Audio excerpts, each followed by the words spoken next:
उत्तर प्रदेश सरकार ने शपथ ग्रहण के दौरान 9 संकल्प लिए थे और उन 9 संकल्पों पर आज उत्तर प्रदेश सरकार कितने कारगर ढंग से कार्य कर रही है, इसी पर बातचीत करने के लिए आज हमारे साथ हैं गोरखपुर जनपद के सहजनवा विधानसभा क्षेत्र के विधायक शीतल पांडे जी।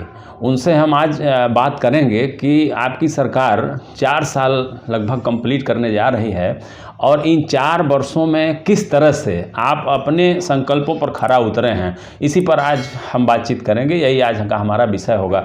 विधायक जी, सबसे पहले तो हम आपका सादर नमस्कार करते हैं। हम आपसे ये जानना चाहेंगे कि जब योगी जी की सरकार 2017 में जब पदासीन हुई थी तो उन्होंने 9 संकल्प लिया था, जिसमें कहा था कि कृषि विकास का बने आधार, दूसरा कहा था कि गुंडा राज ने भ्रष्टाचार, तीसरा कहा था कि युवाओं को मिले रोजगार, चौथा कहा कि शिक्षा क्षेत्र में गुणात्मक विस्तार, पांचवा था कि गरीबी मुक्ति का सपना हो साकार, छठा था कि विकसित उद्योग सुगम कारोबार, आठवां था कि बुनियादी विकास मजबूत आधार, और 8वां था कि सशक्त नारी समान अधिकार, और 9वां संकल्प था कि स्वस्थ रहे सब घर परिवार।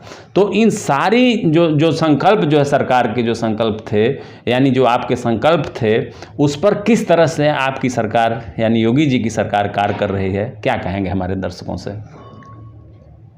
उत्तर प्रदेश की सरकार जो शपथ ग्रहण समारोह के समय योगी जी ने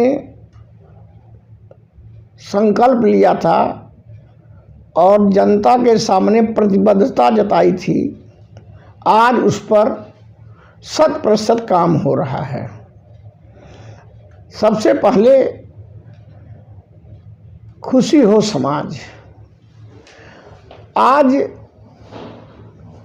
सभी लोग जानते हैं कि इस सरकार के पहले समाज में गुंडागर्दी थी, अराजकता थी, दबंग लोग रहते थे, गरीब को सताते थे, सड़कों पर चलना दुर्लभ था। आपका बेटा स्कूल गया है, घर आएगा गारंटी नहीं, आपका भाई स्कूल गया है, घर आएगा गारंटी नहीं, आपका पति नौकरी के लिए गया है, घर आएगा गारंटी नहीं, आपका भाई अध्यापक है, स्कूल गया है, वापस आएगा गारंटी नहीं, और आपका भाई अधिवक्ता या डॉक्टर, समाज का कोई भी वर्ग अगर घर से निकलेगा तो घर वापस आएगा, इसकी गारंटी नहीं थी। लेकिन पूज्य योगी जी की सरकार आने के बाद जंगल राज समाप्त हुआ, कानून व्यवस्था चुस्त दुरुस्त हुई, और यहाँ तक योगी जी ने ये कहा कि अगर हमारे राज्य में कोई गुंडा होगा, मवाली होगा, कानून को तोड़ने वाला होगा, तो उसकी 2 सूरत होगी, या तो उत्तर प्रदेश का बॉर्डर वो छोड़ करके भाग जाएगा या उसको ऊपर भेज दिया जाएगा। उस पर अमल हुआ और आज कानून व्यवस्था चुस्त और दुरुस्त। विधायक जी, जैसे पहला संकल्प जो लिया गया था सरकार के द्वारा कि कृषि विकास का बने आधार, कृषि का हमारे देश के जीडीपी में भी बड़ा योगदान है। 15% हिस्सा लगभग अकेले जो है कृषि से जाता है। और मोदी जी ने भी अपने पहली बार जब वो प्रधानमंत्री बने थे तो उन्होंने भी किसानों की उन्नति के लिए कहा था कि हम कार्य करेंगे और किसानों की आय को दोगुना करेंगे। वही संकल्प आपकी सरकार ने भी लिया था और प्रथम कैबिनेट में ही उसने जो है 86 लाख किसानों का 36,000 करोड़ रुपया माफ़ कर दिया था। उसके बाद जो है किसानों की उन्नति की दिशा में आपकी सरकार किस तरह से कारगर कार्य कर रही है? देखिए, ऐसा है कि हमारी सरकार यशस्वी प्रधानमंत्री नरेंद्र मोदी जी के उस संकल्प को दोहरा रही है, पालन कर रही है, जिसमें उन्होंने कहा था किसानों की आय को दुगना किया जाएगा। सबसे पहले भारत सरकार ने जो किसान सम्मान निधि की घोषणा किया, उस घोषणा को हमारी उत्तर प्रदेश की सरकार 100% पालन कर रही है। कृषि आधार बने विकास का, ये सही बात है। यहाँ कृषि और ऋषि परंपरा है और कृषि हमारी आर्थिक पॉलिसी की योजना की रीढ़ होती है। अगर हमारे उत्पादन किसान आत्मनिर्भर उत्पादन में होंगे तो हमारा देश विकास करेगा। आपको मालूम होगा कि पहले कुछ दिन वर्ष पहले यहाँ अनाज का आयात होता था, लेकिन अब किसान अपने पैर पर खड़े होने के कारण, अच्छी खेती करने के कारण, उन्नतशील बीज और खाद पाने के कारण और सरकार द्वारा सिंचाई की क्षमता को उपलब्ध कराने के कारण आज किसान अन्न का उत्पादन अधिक कर रहा है, एक रिकॉर्ड उत्पादन कर रहा है और आज किसान की स्थिति बहुत सुदृढ़ हो गई है। और किसान जब सुदृढ़ होगा, किसान समृद्ध होगा तो देश की आर्थिक स्थिति मजबूत होगी। विधायक जी, कृषि 3 कृषि कानून बनाए भारत की संसद ने और उसको लेकर के जो है तमाम सारे विरोधाभास लोगों ने जो है आम जनमानस के समक्ष व्यक्त किया और उसको लेकर के तमाम सारे आंदोलन जो है आज भी चल रहे हैं। इस पर क्या कहेंगे? किस तरह से किसानों को दिग्भ्रमित करने का प्रयास किया जा रहा है? ये जो किसान आंदोलन के नाम पर कुछ लोग किसानों में भ्रम फैला रहे हैं, ये जो सरकार द्वारा 3 कानून बनाए गए, एक तो आप आज के स्थिति के पहले किसान औने पौने दाम में, सस्ते दाम में अपने उत्पादन को व्यापारियों के हाथ बेच देता था। लेकिन इस कानून के आने से किसान जिस तरह से लोहा व्यापारी, दवा व्यापारी, कपड़ा व्यापारी, अन्य उत्पादन करने वाला जहां चाहता है अपने माल को बेचता है, इस कानून के कारण, इस कानून के आने से किसान कहीं भी अपने उत्पादन को ले जाकर के बेच सकता है और अच्छी आमदनी कमा सकता है। ये जो 3 कानून लाए गए कि जैसे, अब 2 कानून के बारे में आपसे बताएं कि हमको तो डिटेल नहीं मालूम है, लेकिन ये जो कानून लाया गया इसके खिलाफ आंदोलन हुआ। आंदोलन एक भ्रम की स्थिति में पैदा किया गया, क्योंकि वे लोग नहीं, ये जो बिचौलिए होते थे, ये जो दलाल होते थे, किसानों के उत्पादन को मजबूरी दिखा करके, चाहे उनकी आर्थिक मजबूरी हो, चाहे कोई संकट आ गया हो, उसके कारण व्यापारी औने पौने दाम में इनकी फसल को खरीदता था, उत्पादन को खरीदता था। लेकिन अब किसान अपने उत्पादन को सस्ता नहीं देगा और कहीं भी देश के किसी भी कोने में ले जाकर के अपने उत्पादन को बेच सकता है। विधायक जी, जैसा कि आपने शुरुआत में ही जिक्र किया था कि जो प्रदेश में कानून व्यवस्था है, लॉ एंड ऑर्डर अपने आप में सबसे महत्वपूर्ण माना जाता है। तो योगी जी का जो दूसरा संकल्प था कि न भ्रष्टाचार, न गुंडा राज, न भ्रष्टाचार, तो आपने पहले ही स्पष्ट कर दिया कि यहाँ पर जो है गुंडे या तो अपना बेल कैंसिल करा करके जेल में हैं, अगर वो बाहर हैं तो वो इनकाउंटर कर दिए जा रहे हैं, या तो फिर वो उत्तर प्रदेश के बाहर हैं। उस दिशा में मशीनरी जो उत्तर प्रदेश सरकार की है, वो उसको चुस्त दुरुस्त करने के लिए, जैसे योगी जी ने लखनऊ और नोएडा में पुलिस कमिश्नर प्रणाली लागू कर दिया, पूरे प्रदेश में 144 नए थाने, 556 नई चौकियां स्थापित कर दी गई। आपके भी जनपद में 3 नए थाने, गीड़ा, रामगढ़ ताल और एम्स जो है ये बने।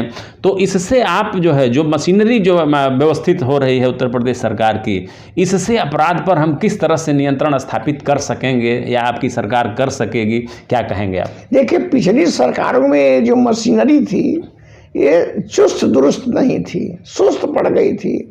उसको योगी जी ने एक्टिव किया, उनको सक्रिय किया और आज वही मशीनरी, चाहे कानून का क्षेत्र हो, चाहे समाज में सुरक्षा का क्षेत्र हो, चाहे महिला के सुरक्षा का क्षेत्र हो, चाहे स्कूलों आदि को संरक्षण देने का सवाल हो, कहीं भी हर जगह इन लोगों ने उसी मशीनरी को सक्रिय करने के कारण आज सब जगह व्यवस्था संयमित है, सुव्यवस्थित है। मतलब यह है कि सरकार ने जो है उस जो आपकी पुलिस मशीनरी थी उसको ठीक ढंग से जो है एक्टिव कर दिया। देखिए, पुलिस मशीनरी हो चाहे प्रशासनिक मशीनरी हो, चाहे कोई मशीनरी हो, चिकित्सा क्षेत्र का हो, कहीं भी इस मशीनरी को जो एक्टिव करेगा, जो चुस्त दुरुस्त रहेगा, जो जिसकी प्रशासनिक क्षमता होगी, वही कुछ विकास कर सकता है।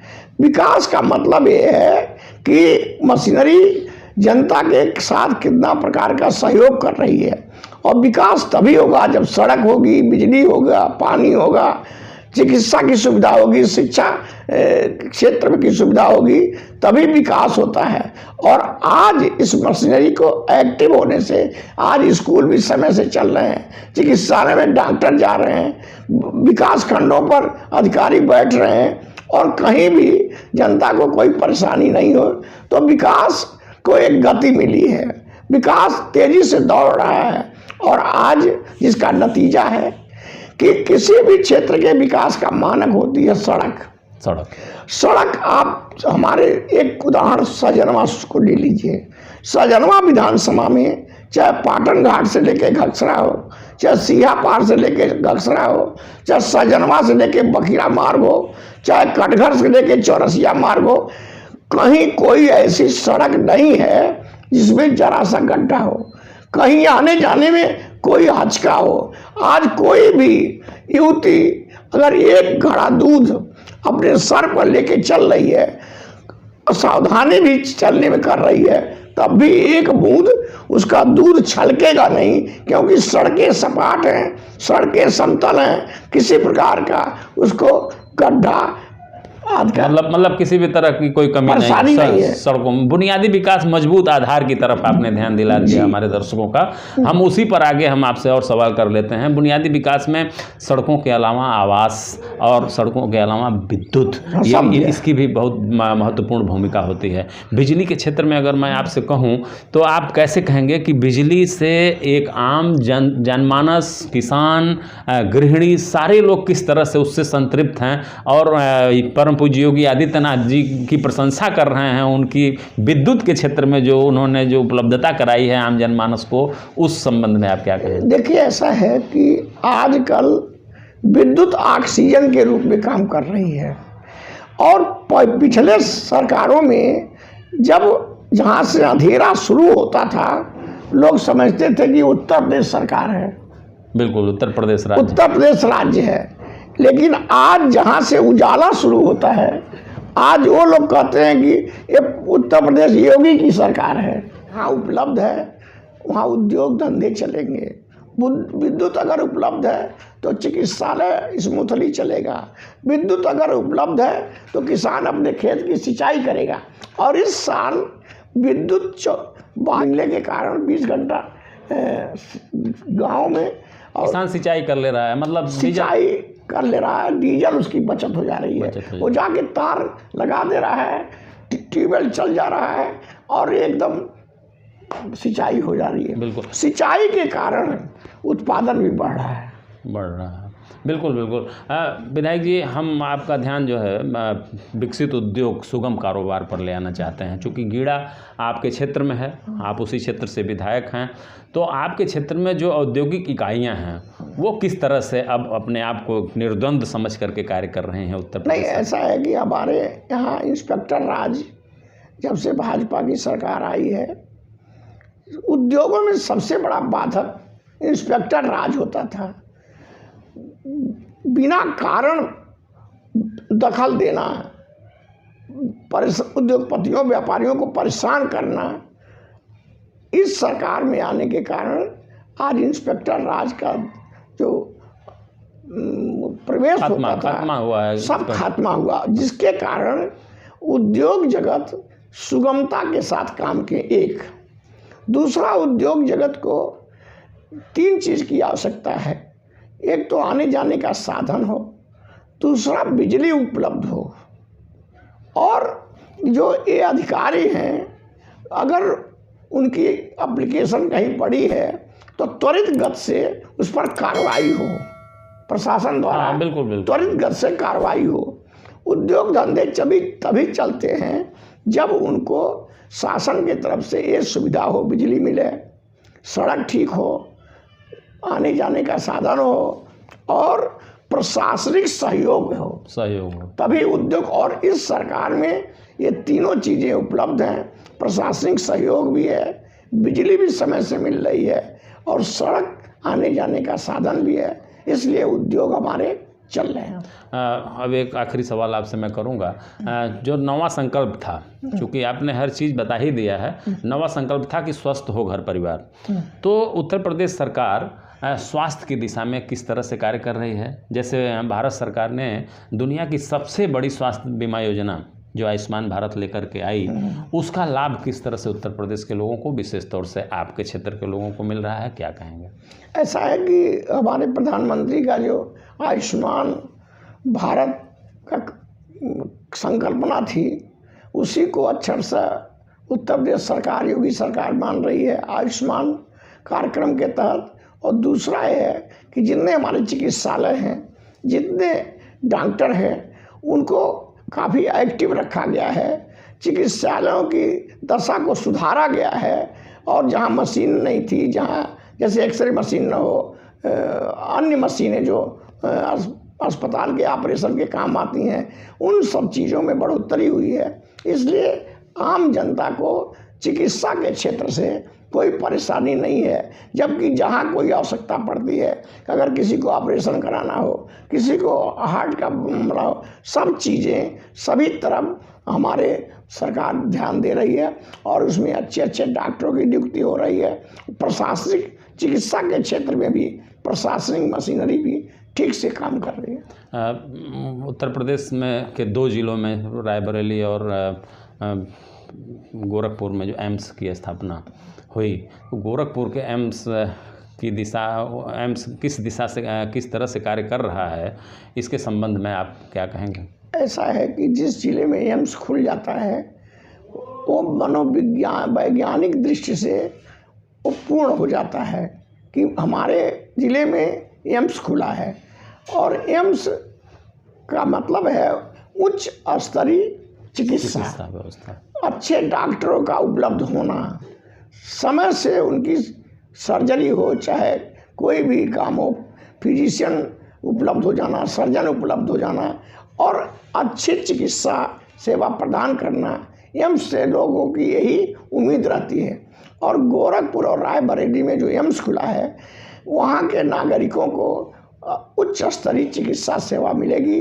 और गोरखपुर में तो मेडिकल कॉलेज जो सुपर स्पेशलिटी उसको बिल्कुल दिया गया था, उसके बावजूद गोरखपुर में जो एम्स खुला है, यह पूर्वी उत्तर प्रदेश और बिहार के लोगों को अच्छी चिकित्सा सेवा देगा। दर्शकों, आपने देखा कि उत्तर प्रदेश सरकार के जो 9 संकल्प थे, उस पर किस तरह से सरकार कार्य कर रही है, वो उसको सरकार का पक्ष जो है बेहतर तरीके से शीतल पांडे जी ने रखा। निश्चित रूप से जो संकल्पना है हमारे देश के प्रधानमंत्री की कि हमारा देश आत्मनिर्भर बने, तो उस दिशा में उत्तर प्रदेश सरकार बेहतर तरीके से कार्य कर रही है। आपने कार्यक्रम को देखा होगा, निश्चित रूप से आपको अच्छा लगा होगा। अब यहीं विदा लेते हैं, फिर अगली बार किसी और कार्यक्रम के साथ मिलेंगे। तब तक के लिए नमस्कार।